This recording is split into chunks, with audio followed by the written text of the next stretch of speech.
அடுத்தபடியாக இணைப்பில் இணைகிறார் திராவிட இயக்க பேச்சாளர் நாஞ்சில் சம்பத் அவர்கள். சார், இணைப்பில் இணைந்தமைக்கு நன்றி. இந்த விவகாரத்தை பொறுத்த வரைக்கும் தக் லைஃப் திரைப்படம் கர்நாடகால ரிலீஸ் ஆவதற்கு ஒத்திவைக்கப்பட்டிருக்கு. அதே போல கமல் தொடுத்திருந்த இந்த வழக்குல பாத்தீங்கன்னா நீதிபதி பல்வேறு கேள்விகளை கமல்ஹாசனுக்கு எழுப்பியிருக்கிறாரு. அதே போல எந்த மொழியில இருந்தும் இன்னொரு மொழி உருவாகவில்லை அப்படின்னு நீதிபதி தரப்புல இருந்து சொல்லப்பட்டிருக்கு. இதை நீங்க எப்படி பாக்குறீங்க சார்?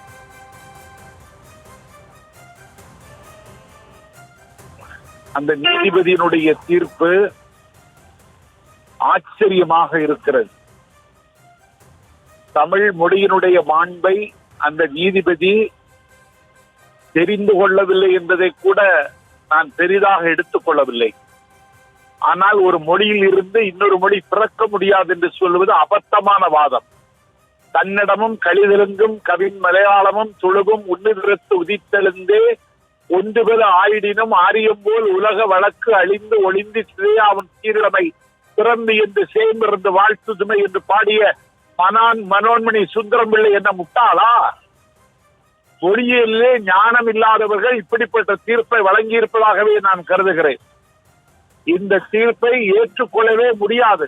எந்த மன்றத்திலும் தமிழில் இருந்து பிறந்ததுதான் கன்னடம் என்பதை நிரூபிப்பதற்கு நான் தயார். ஆகவே இந்த தீர்ப்பை தமிழர்கள் ஏற்க மாட்டார்கள். இந்த தீர்ப்பு அநியாயமான தீர்ப்பு, தமிழர்களுக்கு எதிரான தீர்ப்பு. டஃப்லைட் படத்தை நான் கர்நாடகத்தில் வெளியிட விரும்பவில்லை, மன்னிப்பு கேட்க முடியாது என்று சொன்ன கமலஹாசனை மாவீரனாக பார்க்கிறேன். ஒரு புதிய உயரத்தை கமலஹாசன் இன்றைக்கு எட்டியிருப்பதாகவே நான் மகிழ்ச்சி அடைகிறேன். அண்ணன் கமலஹாசனுக்கு என்னுடைய வாழ்த்துக்கள்.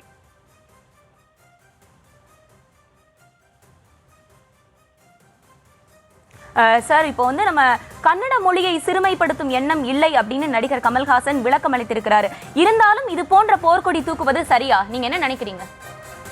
இல்ல, கன்னட மொழியை சிறுமைப்படுத்துகிற நோக்கம் கமலஹாசனுக்கும் இல்லை, தமிழர்களுக்கும் இல்லை. தமிழில் இருந்துதான் கன்னடம் பிறந்தது என்பதை மொழியியல் மற்றவர்கள் உணர்வார்கள் என்பதை அறிந்து வைத்திருக்கிறார்கள். அதற்காக எந்த விதமான விவாதங்களுக்கும் தமிழர்கள் தயாராக இருக்கிறார்கள்.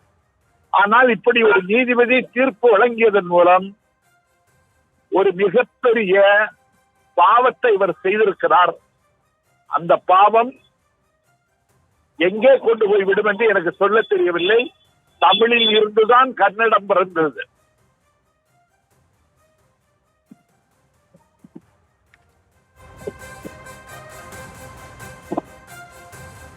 சார், இப்போ தக் லைஃப் படத்துக்கு அங்க தடை விதிக்கிறாங்க, அது போல இங்கேயும் பல்வேறு படங்களுக்கு தடை விதிக்கிறாங்க. இது போன்ற 2 மாநிலங்களும் எடுக்கக்கூடிய இந்த தடை நடவடிக்கைகள் 2 மாநில திரைத்துறையை பாதிக்காதா?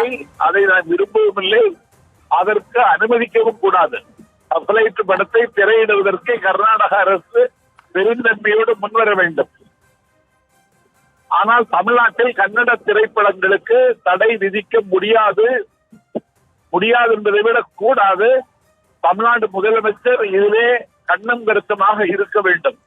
ஏனென்றால் திராவிட முன்னேற்ற கழக அரசை ஊனப்படுத்துவதற்கு சில சக்திகள் சட்டம் ஒழுங்கு கட்டுவிட்டது என்கிற போர்வையிலே உள்ளே நுழைய வருகிறார்கள். அவர்களை முதலமைச்சர் ஸ்டாலின் கண்காணிப்பாக விழிப்புணர்வோடு இருந்து அவர்களை ஊடுருவாமல் தடுக்க வேண்டிய பொறுப்பு ஸ்டாலினுக்கு இருக்கிறது.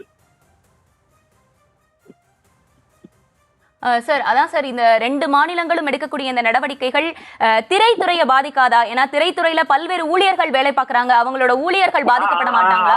அவங்களுடைய வாழ்வாதாரம் பாதிக்கப்படாதா? அதைத்தான் யோசிக்கணும். ஒரு மானிட பற்றும் மனித நேயமும் மனதிலே மண்டி கிடப்பவர்கள் இப்படி செய்ய மாட்டார்கள். ஆகவே ஒரு திரைப்படம் வெளியே வருகிறது என்றால் அதில் ஆயிரக்கணக்கான பேருடைய வியர்வையும் கண்ணீரும் இரத்தமும் அதிலே உறைந்திருக்கிறது. இதை கருத்தில் கொண்டுதான் ஒவ்வொரு அடியாக நாம் எடுத்து வைக்க வேண்டும். ஆகவே ஒரு மொழி உணர்ச்சியையோ மாநிலத்திற்கான பிரச்சனையாகவோ இதை பார்ப்பதை விட படங்களை வெளியிடுவதற்கு கர்நாடக அரசும் முன்வர வேண்டும். 2 மாநில மக்களும் இணக்கமாக வாழ்வதற்கான சூழல் எப்போதும் இருக்க வேண்டும். அதற்கு ஆபத்து வந்துவிடக் கூடாது என்பதிலும் தமிழர்கள் விழிப்போடு இருக்க வேண்டும் என்று நான் கேட்டுக் கொள்கிறேன். இணைப்பில் உங்கள் கருத்துக்களை பகிர்ந்தமைக்கு நன்றி திரு நாஞ்சில் சம்பத் அவர்கள்.